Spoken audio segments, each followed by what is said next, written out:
Hello friends, I hope आप सभी अच्छे होंगे और अपनी प्रिपरेशन को लेकर फोकस्ड होंगे। मैं सूरज वर्मा आप सभी का इस वीडियो में स्वागत करता हूं।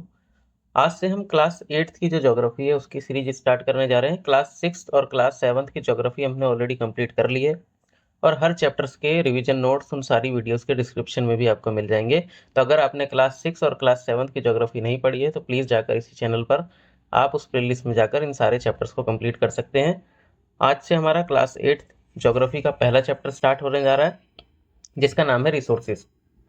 तो इस चैप्टर में हम क्या पढ़ने वाले हैं? इस चैप्टर में हम पढ़ने वाले हैं कि जो रिसोर्सेज होते हैं उसका मतलब क्या होता है और क्या क्या फैक्टर्स हैं जो किसी भी ऑब्जेक्ट को, किसी भी थिंग को रिसोर्स में कन्वर्ट कर देते हैं, और रिसोर्सेज कितने टाइप्स के होते हैं और किस तरीके से रिसोर्स का कंजर्वेशन और सस्टेनेबल डेवलपमेंट में क्या डिफरेंस होता है। ये सारी चीज़ों के बारे में हम आज इस चैप्टर के अंदर समझेंगे। तो जैसा कि आप जानते होंगे कि अपनी जो क्लास 8th की ज्योग्राफी है इसका नाम ही है रिसोर्सेज एंड डेवलपमेंट। इसीलिए ये जो फर्स्ट चैप्टर है रिसोर्सेज, ये बहुत ज़्यादा इंपॉर्टेंट हो जाता है क्योंकि अदर जो भी चैप्टर्स हैं वो सारे इसी टॉपिक पे बेस्ड हैं। तो जितने भी बेसिक कंसेप्ट यहाँ पर आएंगे उनको हमको अच्छी से समझ लेना है ताकि आगे के चैप्टर्स में हमको प्रॉब्लम बिल्कुल भी ना हो। तो चलिए बिना देरी करे अपने चैप्टर को हम स्टार्ट करते हैं। चैप्टर का नाम है रिसोर्सेज। तो स्टार्टिंग में जैसे हर चैप्टर के अंदर हमको एक स्टोरी दी जाती है, इसके अंदर बोला गया है कि मोरा और राजू ये अपनी अम्मा की हेल्प कर रहे थे घर को साफ करने में। ठीक है, तो ये बहुत सारी चीज़ों को देखते हैं जैसे कपड़े, यूटेंसिल्स, बर्तन, फूड ग्रेन्स, कॉम, कंघी, बोतल ऑफ हनी, बुक्स, बहुत सारे ऑब्जेक्ट्स जो है ये घर के अंदर देखते हैं।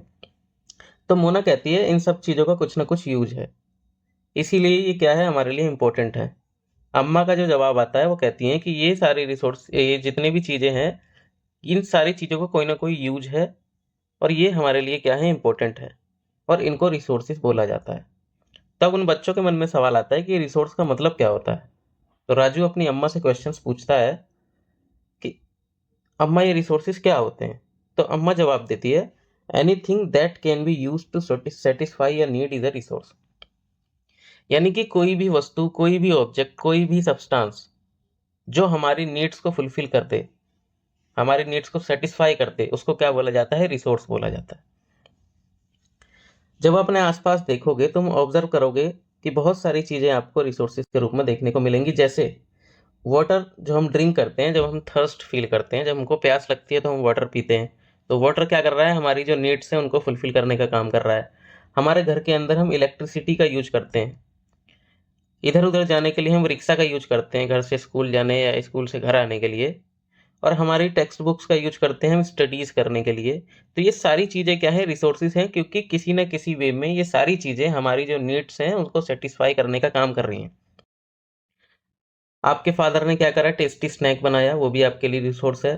फ्रेश वेजिटेबल्स जो आप मार्केट से खरीद कर लाए, वो भी क्या है, कि रिसोर्स है, क्योंकि ये सारी चीज़ें हमारी नीड्स को फुलफिल कर रही हैं।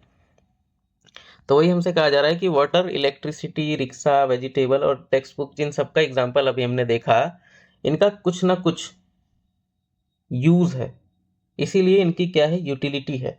अब समझना यूटिलिटी का मतलब क्या होता है। अभी तक हमने समझा रिसोर्स क्या होता है, anything that can be use to satisfy a need is a resource. अब ये कहा जा रहा है कि जितने भी ऑब्जेक्ट्स हैं ये हमारे द्वारा यूज करे जाते हैं और इनकी कुछ ना कुछ यूटिलिटी है। तो यूटिलिटी का मतलब क्या होता है कि कोई भी चीज़ कितनी यूजफुल है। यूटिलिटी को हम बोल सकते हैं यूजफुलनेस, यानी कि किसी चीज़ के काम आने की जो क्षमता होती है उसको यूटिलिटी बोलते हैं। तो यूटिलिटी और यूजेबिलिटी के नाम से भी इसको बोला जाता है, is what makes an object और सब्सटेंस अ रिसोर्स। अगर किसी रिसोर्स की, अगर किसी भी ऑब्जेक्ट की यूटिलिटी है तो वो रिसोर्स होगा। अगर उसकी यूटिलिटी नहीं है, यानी कि उस वो हमारे लिए बिल्कुल भी यूजफुल नहीं है या उसका कोई यूज नहीं है, तो वो क्या है, रिसोर्स नहीं होगा। तो यूटिलिटी ही डिसाइड करती है कि कोई चीज़ रिसोर्स है या फिर रिसोर्स नहीं है। आगे बढ़ते हैं। How does something become a resource. आगे सवाल आता है कि कोई चीज़ रिसोर्स कैसे बन जाती है। Raju now wanted to know. Amma told the children that things become resources only when they have a value. कोई भी चीज़ रिसोर्स तब बनती है जब उसकी यूटिलिटी हो और उसी के साथ साथ उसकी वैल्यू हो। इट्स यूज और utility gives it a value. जिस चीज़ की यूटिलिटी यानी कि यूज करने की क्षमता, किसी चीज़ के काम आने की क्षमता जितनी ज़्यादा होगी उसकी वैल्यू भी उतनी ज़्यादा होगी। All resources have some value. तो जितने भी रिसोर्सेज होते हैं जिनकी यूटिलिटी होती है उनकी कुछ ना कुछ वैल्यू होती है। अब वैल्यू का मतलब क्या होता है, वैल्यू मीन्स वर्थ।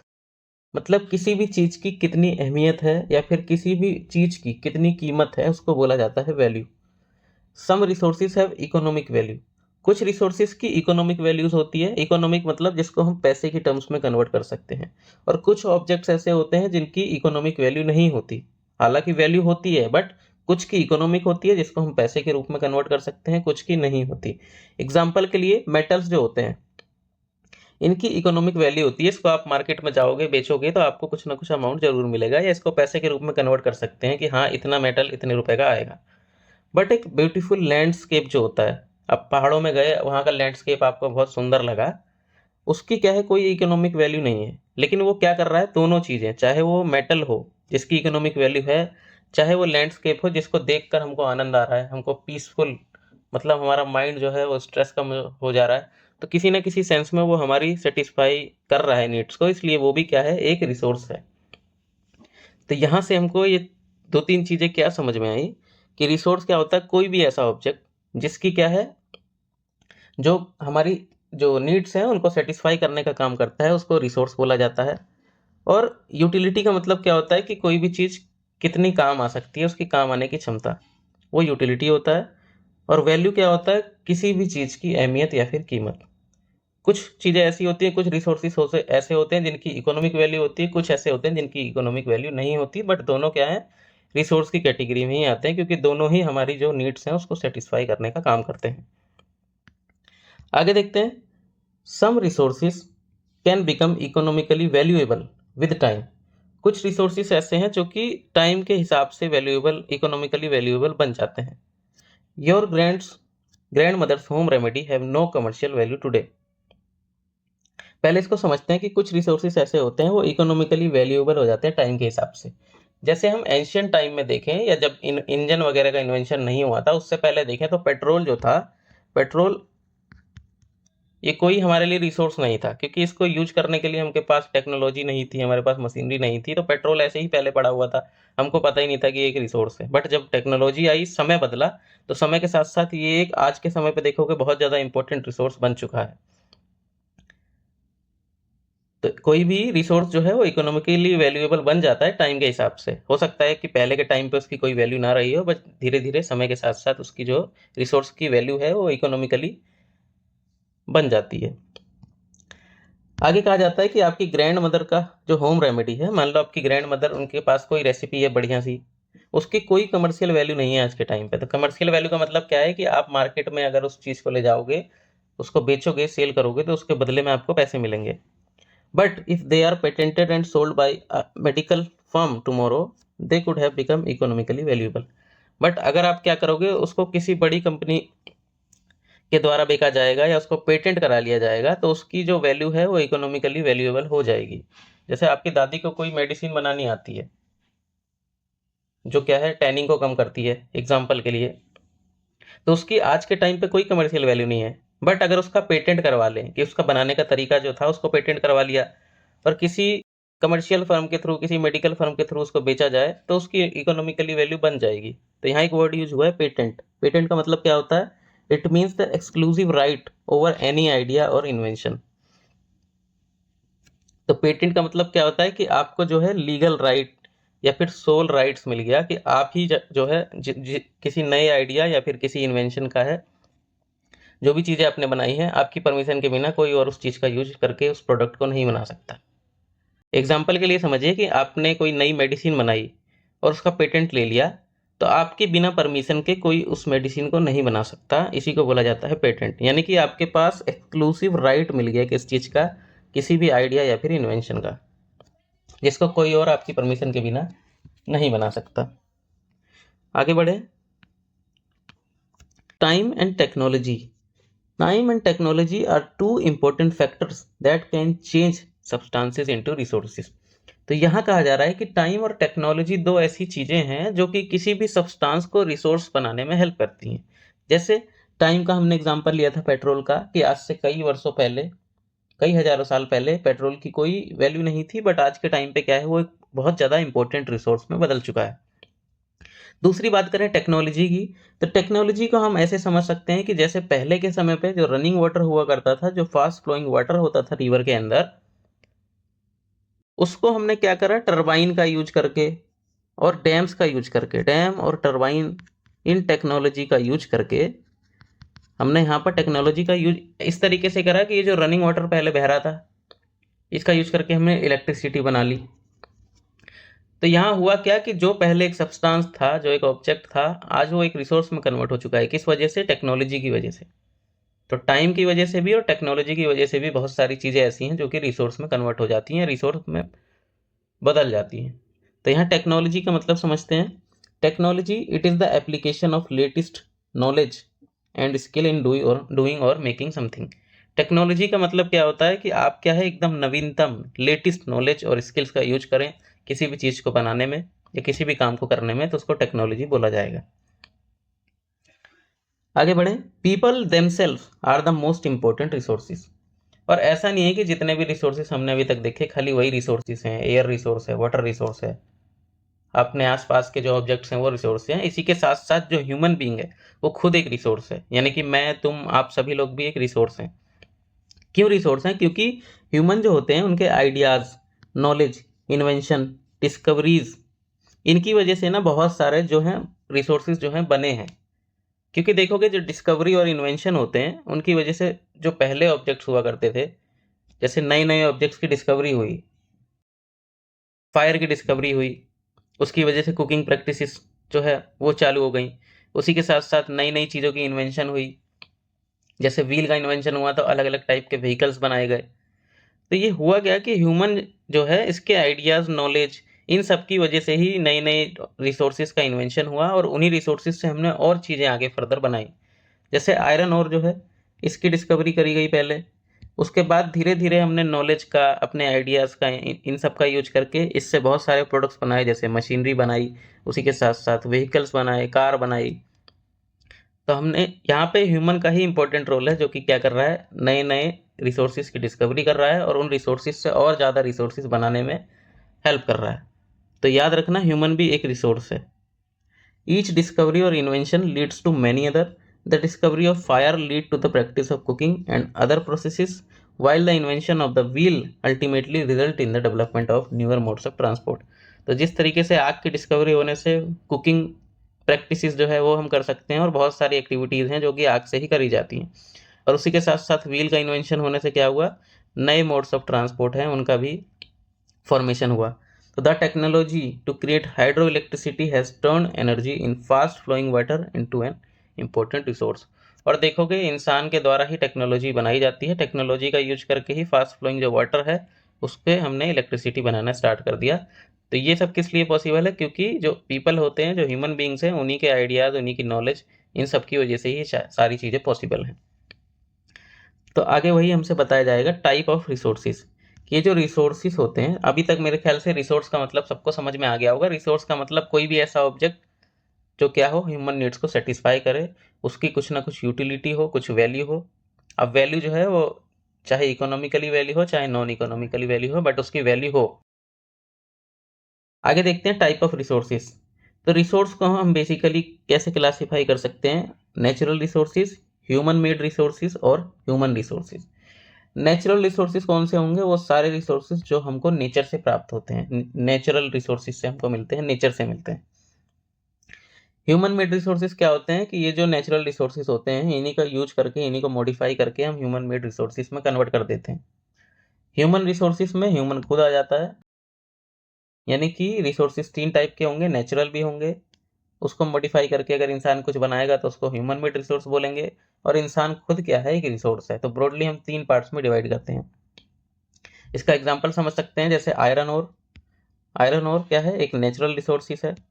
इसका यूज करके हमने क्या करा, व्हीकल बनाया, कार बनाई आयरन का यूज करके। तो ये एक ह्यूमन मेड रिसोर्स में आ जाएगी, और ह्यूमन खुद एक रिसोर्स है कि उसके आइडियाज, उसकी नॉलेज का यूज करके ये सारी चीज़ें पॉसिबल है। आई थिंक यहाँ तक सारी बातें क्लियर होंगी। तो सबसे पहला है हमारा natural resources. Resources that are drawn from nature, जो हमको नेचर से प्राप्त होते हैं वो सारे रिसोर्सेज को नेचुरल रिसोर्सेज बोला जाता है। यूज्ड विदाउट मच मॉडिफिकेशन, जिनको हम ज़्यादा मॉडिफिकेशन करे बिना एज इट इज़ यूज कर सकते हैं। जैसे कि एयर जो हम सांस लेते हैं, वाटर जो हमारे रिवर्स में है, लेक्स में है, सॉइल मिनरल्स जो हमको मिलते हैं, चाहे वो कोल हो चाहे पेट्रोलियम हो, ये सारे क्या है, नेचुरल रिसोर्सेज का एग्जाम्पल है। Many of these resources are free gifts of nature and can be use directly. और इनमें से ज़्यादातर ऐसे हैं जिनको हम एज इट इज़ यूज कर सकते हैं बिना कुछ इसके अंदर करे हुए। In some cases tools and technology can be needed to use a natural resource in the best possible way. कुछ केसेस में हमको कुछ टूल्स और टेक्नोलॉजीज का यूज करना पड़ता है अगर इन रिसोर्सेज का हमको यूज करना है। आगे देखें तो नेचुरल रिसोर्सेज जो हमको नेचर से प्राप्त होते हैं उनको हम दो पार्ट्स में डिवाइड कर सकते हैं, दो कैटेगरीज में डिवाइड कर सकते हैं। पहला होता है रिन्यूएबल, दूसरा होता है नॉन रिन्यूएबल। रिन्यूएबल मतलब जो रिन्यू हो जाए, और नॉन रिन्यूएबल का मतलब जो रिन्यू ना हो सके या रिन्यू होने में बहुत ज़्यादा टाइम लगे उसमें। तो चलिए देखते हैं। तो renewable resources are those which get renewed और रिप्लेनिश क्विकली। तो ये कौन से रिसोर्सेज हैं? रिन्यूएबल रिसोर्सेज जो कि क्या हो जाते हैं, रिन्यू या रिप्लेनिश हो जाते हैं, दोबारा से रिकवर हो जाते हैं। Some of these are unlimited and not affected by human activities, जैसे कि सोलर, विंड। इनमें से भी कुछ ऐसे हैं जो कि ह्यूमन एक्टिविटीज से इन पे कोई फर्क नहीं पड़ने वाला, जैसे सोलर और wind. Yet careless use of certain renewable resources like water, soil and forest can affect there stock. अब यहाँ समझने वाली बात क्या है कि रिन्यूएबल रिसोर्सेज जो हैं उसमें दो टाइप के होते हैं। उसमें कुछ ऐसे ऑब्जेक्ट्स होते हैं जो कि ह्यूमन बींग्स जो हैं कितना भी यूज करें उस पर कोई फर्क नहीं पड़ता, जैसे सोलर एनर्जी हो गई, विंड एनर्जी हो गई। तो ये सारी चीज़ें कभी ख़त्म नहीं होंगी। बट जैसे कुछ और रिसोर्सेज हैं जो रिन्यू तो हो जाते हैं बट उसका केयरलेस यूज करने पे इनका जो स्टॉक है, इनकी जो मात्रा है वो ख़त्म हो सकती है। जैसे वाटर, सॉइल, फॉरेस्ट। फॉरेस्ट भी एक रिन्यूएबल रिसोर्स का एग्जांपल है, बट अगर हम ज़्यादा फॉरेस्ट को काटेंगे तो उससे होगा क्या कि ये दोबारा से रिन्यू होने में इनको बहुत दिक्कत होने वाली है। Water seems to be an unlimited renewable resources but shortage and drying up of natural water sources is a natural problem, major problem in many parts of the world today। जैसे कि वाटर देखोगे बहुत सारा available है, 3/4 portion जो है वो water से ही कवर्ड है, बट फिर भी कई एरियाज ऐसे हैं जहाँ पर जो है, क्योंकि आप जानते हैं जो फ्रेश वाटर है उसकी क्वांटिटी भी कम है, और उसी के साथ साथ कुछ इलाके ऐसे हैं जहाँ पर पानी की किल्लतें होती हैं, जहाँ पे वाटर जो है अवेलेबल नहीं हो पाता। तो इन रिसोर्सेज का हमको क्या है, अच्छे से यूज करना है। तो हमको ये नहीं समझना कि ये जो रिन्यूएबल रिसोर्सेज हैं इनका हम अंधाधुंध यूज करेंगे तो कोई फ़र्क नहीं पड़ने वाला। रिन्यूएबल रिसोर्सेज में भी कुछ रिसोर्सेज ऐसे हैं जिनको हमको जो है एकदम केयरफुल वे में यूज करना है। नेक्स्ट आते हैं नॉन रिन्यूएबल रिसोर्सेज। ऐसे रिसोर्सेज जो क्या है, रिन्यू नहीं हो सकते। इनका लिमिटेड स्टॉक होता है। स्टॉक का मतलब क्या होता है, amount of resources available for use. Once the stocks are exhausted it may take thousand of years to be renew और रिप्लेनिश। ये जो नॉन रिन्यूएबल रिसोर्सेज होते हैं इनका स्टॉक एक बार ख़त्म हो जाए तो इसको दोबारा से रिकवर होने में लगभग हज़ारों साल लग जाते हैं। जैसे कहीं पे कोल का स्टॉक था, कोयले का स्टॉक था, आपने उसको निकाल कर कोयला ख़त्म कर दिया, अब दोबारा से उस जगह पर कोयला बनेगा, उसके लिए उसमें थाउजेंड ऑफ ईयर्स लग जाएंगे। क्योंकि ये जो पीरियड है थाउजेंड ऑफ ईयर्स का, ये ह्यूमन लाइफ स्पैन से बहुत ज़्यादा है। इंसान की 10-12 पीढ़ियाँ निकल जाएंगी तब जाके रिन्यू होगा। इसीलिए इन सारे रिसोर्सेज को नॉन रिन्यूएबल रिसोर्स कहा जाता है। जैसे कोल, पेट्रोलियम, नेचुरल गैस, ये सारी क्या है, नॉन रिन्यूएबल रिसोर्सेज का एग्जाम्पल है। इनको नॉन रिन्यूएबल इसलिए बोला जा रहा है कि ह्यूमन की लाइफ स्पैन से कई गुना ज़्यादा टाइम लगता है इनको दोबारा से रिकवर होने में, इसलिए इनको नॉन रिन्यूएबल बोला जाता है। The distribution of natural resource depends upon number of physical factors like terrain, climate and altitude. अब ये हमको बताने की कोशिश की जा रही है कि जो डिस्ट्रीब्यूशन है कि कहाँ पर नेचुरल रिसोर्स कौन कौन सा है, कितनी मात्रा में उपलब्ध है, ये कुछ फैक्टर्स हैं जो डिसाइड करते हैं। जैसे टेरेन में हम क्या समझ सकते हैं कि कुछ एरियाज होते हैं जहाँ पर माउंटेन्स होते हैं, कुछ एरियाज ऐसे होते हैं जहाँ पर प्लेन एरिया होता है, कुछ ऐसे होते हैं जहाँ प्लेट्यू होता है। तो अब ये टेरेन किस तरीके से डिसाइड करेगा, जैसे हम प्लेट्यू रीजन के अंदर देखते हैं तो प्लेट्यू रीजन में हमको सबसे ज़्यादा कोल, मिनरल्स, ये सारे डिपॉजिट्स हमको ऐसी जगह पर मिलते हैं, है ना। तो टेरेन से क्या हुआ कि अलग अलग टेरेन पे अलग अलग टाइप के जो हैं रिसोर्सेज हमको मिलते हैं, तो यहाँ पर डिस्ट्रीब्यूशन क्या है, अलग अलग हो गया अर्थ के ऊपर। क्लाइमेट, कहीं मौसम ठंडा है कहीं गर्म है, तो वहाँ का क्लाइमेट अलग है, वहाँ का क्लाइमेट अलग है, तो वहाँ के रिसोर्सेज भी अलग टाइप के होंगे और दूसरी जगह के रिसोर्सेज भी क्या हैं, अलग टाइप्स के होंगे। एल्टीट्यूड, जैसे प्लेन एरियाज है वहां पे जो लैंड है वो एग्रीकल्चर के लिए बेस्ट है।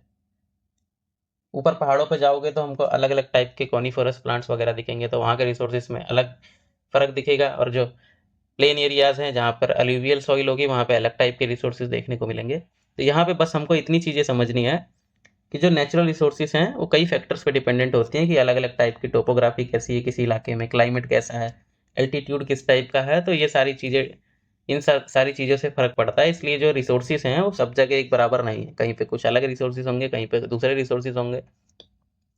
जैसे हम इंडिया की बात करें तो इंडिया में हमको जो बिहार, बंगाल, झारखंड, छत्तीसगढ़ वाला इलाका है वहाँ पे सबसे ज़्यादा रिसोर्सेज मिलते हैं, मिनरल्स वगैरह सबसे ज़्यादा मिलते हैं। तो वही हमसे कहा जा रहा है कि the distribution of resource is unequal because these factor differ so much over the earth. इसीलिए अर्थ पे अलग अलग जगह पे एक जैसे रिसोर्सेज नहीं मिलते, सब जगह अलग अलग रिसोर्सेज मिलते हैं। तो यहाँ हमने क्या समझा कि ये जो नेचुरल रिसोर्सेज होते हैं ये हमको नेचर से मिलते हैं, और ये दो टाइप के होते हैं। पहला रिन्यूएबल, जो कि रिन्यू हो जाते हैं, दूसरा होता है नॉन रिन्यूएबल, जिनको हजारों साल लगते हैं रिन्यू होने में, इसलिए इनको नॉन रिन्यूएबल रिसोर्सेज बोला जाता है। तो यहाँ लिखा है स्टॉक ऑफ रिसोर्स का मतलब क्या होता है, amount of resource available for use. किसी भी रिसोर्स का अमाउंट कितना है जिसको हम यूज कर सकते हैं तो उसको उसका रिसोर्स स्टॉक बोलेंगे। नेक्स्ट आते हैं सेकंड हमारा, human made resources. Sometimes natural substances become resource only when their original form has been changed. कई बार ऐसा होता है कि नेचुरल रिसोर्सेज जो हैं, नेचुरल सब्सटेंसेस जो हैं वो रिसोर्स बन जाते हैं जब हम उनकी ओरिजिनल फॉर्म में चेंज कर देते हैं। Iron ore was not a resource. Iron ore क्या है, जो चट्टान होती है ना उसका, इस चट्टान जिसके अंदर आयरन का कंटेंट ज़्यादा होता है इसका बोलते हैं आयरन ओर। अब आयरन ओर जो है हमारे किसी काम के नहीं है जब तक हम उसका यूज करके उस आयरन ओर में से, उस चट्टान में से आयरन को एक्सट्रैक्ट ना कर लें, क्योंकि इसके अंदर से पहले आयरन एक्सट्रैक्ट होगा और फिर इस आयरन का यूज करके हम क्या करेंगे, कोई दूसरे प्रोडक्ट्स को बनाएंगे। तो वही हमसे कहा जा रहा है कि जो आयरन ओर है ये कोई रिसोर्स नहीं है जब तक हमने जान लिया है कि यहाँ इसके अंदर से आयरन किस तरीके से एक्सट्रैक्ट करना है। People use natural resources to make buildings, bridges, roads, machinery, vehicles. तो जब हमने आयरन ओर के अंदर से आयरन निकाला तो हमने क्या बनाया, उसका यूज करके बिल्डिंग्स में, ब्रिजेस में, रोड्स में, मशीनरी में, व्हीकल्स में, इन सब चीज़ों में उस आयरन का यूज करा, which are known as human made resources. Technology is also a human made resource. क्योंकि टेक्नोलॉजी ह्यूमन मेड रिसोर्स में कैटेगरी में आती है, इसका रीजन ये है कि जो लेटेस्ट नॉलेज और स्किल्स है वो कौन यूज करता है, ह्यूमन बीइंग ही करता है। इसलिए टेक्नोलॉजी भी क्या है, ह्यूमन मेड रिसोर्स है। तो यहाँ हमको क्या समझ में आया कि ह्यूमन मेड रिसोर्सेज वो रिसोर्सेज हैं जिनको, जो नेचुरल रिसोर्सेज हैं उनको मॉडिफाई करके जो है चेंज कर दिया जाता है, तो उसको ह्यूमन मेड रिसोर्सेज कहा जाता है। जैसे आयरन और एक नेचुरल रिसोर्स था, बट आयरन क्या है, एक ह्यूमन मेड रिसोर्स है। नेक्स्ट आगे बढ़े तो ह्यूमन रिसोर्स, अब बात करी जाएगी ह्यूमन बीइंग की। People can make the best use of nature to create more resources when they have the knowledge, skill and technology. तो यहाँ हमसे कहा जा रहा है कि जो लोग हैं वो नेचर का यूज करके और सारे रिसोर्सेज बना सकते हैं अगर उनके पास नॉलेज है, स्किल है और उसी के साथ साथ टेक्नोलॉजी है। आगे बढ़ें तो यहाँ देखोगे technology to do so, that is why human beings are a special resource. इसीलिए ह्यूमन बींग क्या है, एक स्पेशल रिसोर्स है। People are human resources, education and health help in making people a valuable resource. अब क्योंकि human being जो है वो रिसोर्स है, तो एजुकेशन, हेल्थ केयर सर्विसेज ये कुछ ऐसी चीजें हैं जो कि इंसान को और ज़्यादा वैल्यूएबल रिसोर्स बनाती हैं। Improve the quality of people's skill so that they are able to create more resources is known as human resource development.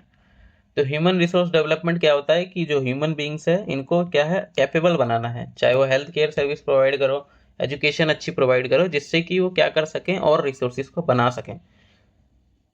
तो इसको बोला जाता है ह्यूमन रिसोर्स डेवलपमेंट। क्योंकि एक इल पर्सन जो है वो हमारे जो इकोनॉमिक डेवलपमेंट है उसके अंदर वो कंट्रीब्यूशन नहीं दे सकता। तो यहाँ देखोगे तो यहाँ ह्यूमन रिसोर्स का मतलब लिखा है कि human resource refers to the number and abilities of the people. यानी कि ह्यूमन रिसोर्स में खाली पॉपुलेशन नहीं आती, खाली हम ये नहीं कह देंगे कि जो इतनी पॉपुलेशन है ये रिसोर्स है। नंबर, उसके साथ साथ जो उनकी एबिलिटीज़ है, जो उनकी स्किल्स है, इन दोनों को जोड़ के बोला जाता है human resource. Though there are different views regarding treatment of human as resource. हालांकि यहाँ पे बहुत सारे व्यू हैं कि हम इंसान को जो है रिसोर्स कैसे बोलें जबकि वो कोई चीज़ नहीं है, बट हम इस फैक्ट को भी डिनाई नहीं कर सकते कि ये ह्यूमन स्किल्स ही हैं जिनकी वजह से क्या है, फिजिकल मटेरियल को हम वैल्यूएबल मटेरियल्स में कन्वर्ट कर सकते हैं। तो यहाँ ह्यूमन रिसोर्सेज का मतलब क्या है, इसका मतलब है नंबर और एबिलिटीज ऑफ द पीपल। लोग और उनकी स्किल्स और उनके एबिलिटीज, इन सबको जोड़ दिया जाता है तो ह्यूमन रिसोर्स बोला जाता है। और अच्छी हेल्थ केयर सर्विसेज और अच्छी एजुकेशन से ही हम क्या कर सकते हैं, ह्यूमन रिसोर्स को डेवलप कर सकते हैं। नेक्स्ट हमारा टॉपिक है कंजर्विंग रिसोर्सेज और सस्टेनेबल डेवलपमेंट। यहाँ दो टॉपिक आएंगे, एक होता है कंजर्वेशन और दूसरा आता है सस्टेनेबल डेवलपमेंट। तो पहले इसका मतलब समझ लेते हैं।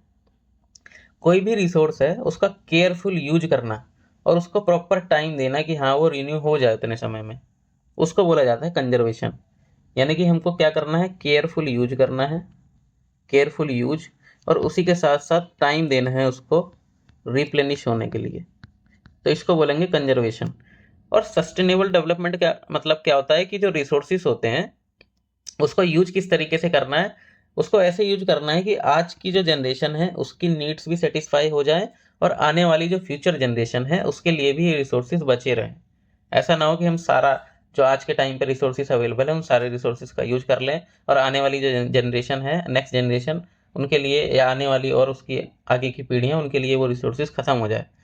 तो कंजर्वेशन का मतलब समझ में आया कि केयरफुल यूज करना है और उसको टाइम देना है प्रॉपर, ताकि वो चीज़ें क्या हैं दोबारा से रिप्लेनिश हो जाए। वहीं सस्टेनेबल डेवलपमेंट का मतलब क्या है, careful utilization, careful use of resources so that besides meeting the requirements of the present also take care of the future generation. तो आज की नीड्स के साथ साथ फ्यूचर जनरेशन को भी फुलफिल कर सके, इस तरीके से हमको रिसोर्सेज का यूज करना है, ये हमको बताता है सस्टेनेबल डेवलपमेंट। चलिए पढ़ते हैं आगे। तो यहाँ लिखा है using resources carefully and giving them time to get renew is called resource conservation. Balancing the needs to use the resources and also conserve them for the future is called sustainable development. तो हमको क्या करना है, balance भी करना है, उसी के साथ साथ कंजर्व भी करना है, तो उसको सस्टेनेबल डेवलपमेंट बोला जाएगा। There are many ways of conserving resources.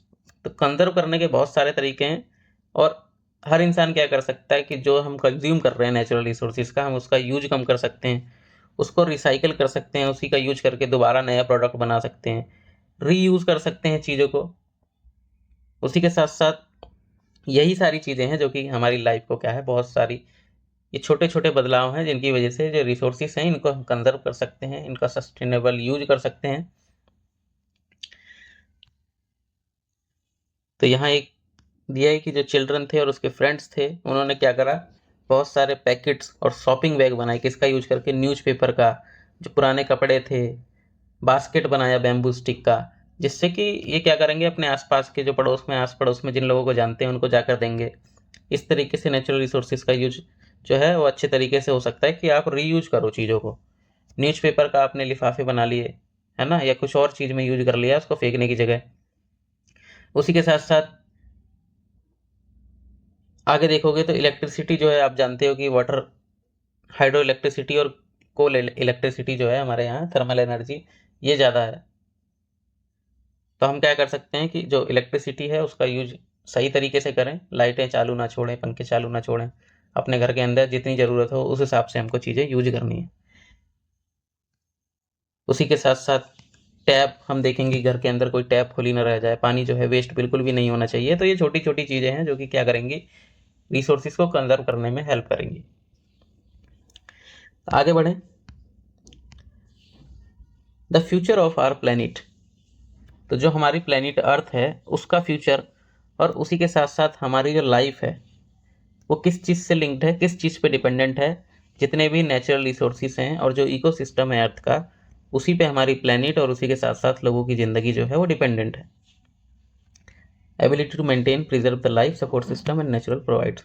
Therefore, it is our duty to ensure that, इसीलिए हमारी ड्यूटी है कि अगर ये जो पेड़ पौधे हैं, नेचुरल रिसोर्सेज खत्म हो जाएंगे या इकोसिस्टम डिस्टर्ब हो जाएगा, तो ये हमारे लिए और हमारे साथ साथ प्लेनेट जो हमारी अर्थ है उसके लिए भी बहुत ज़्यादा हार्मफुल है।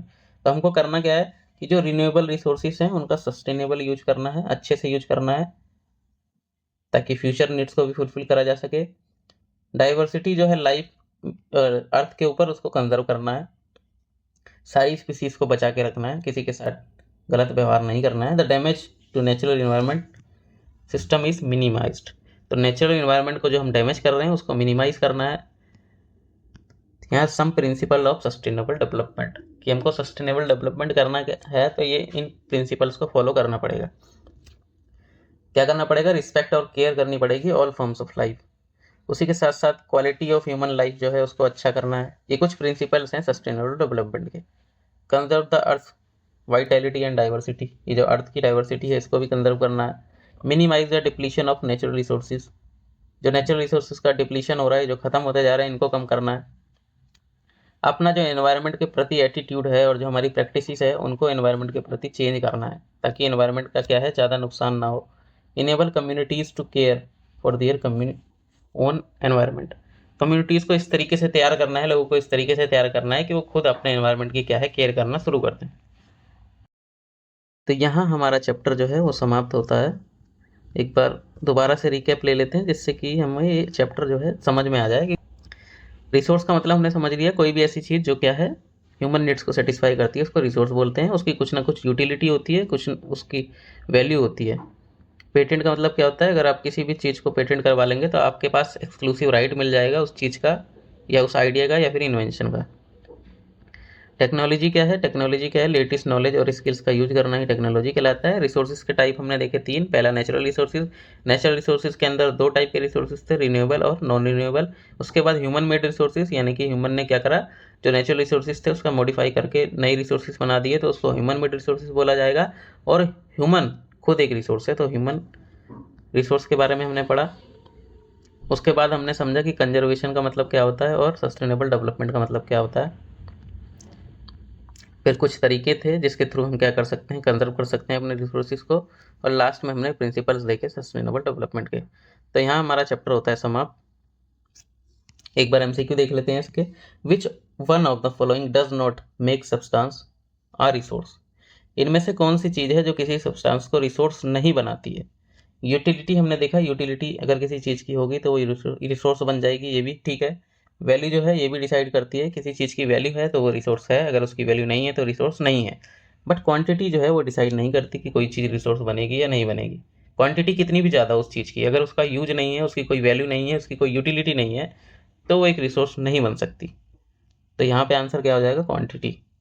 Which of the following is a human made resource, इनमें से कौन सा ह्यूमन मेड रिसोर्स है? पहला है स्प्रिंग वाटर, दूसरा ट्रॉपिकल फॉरेस्ट।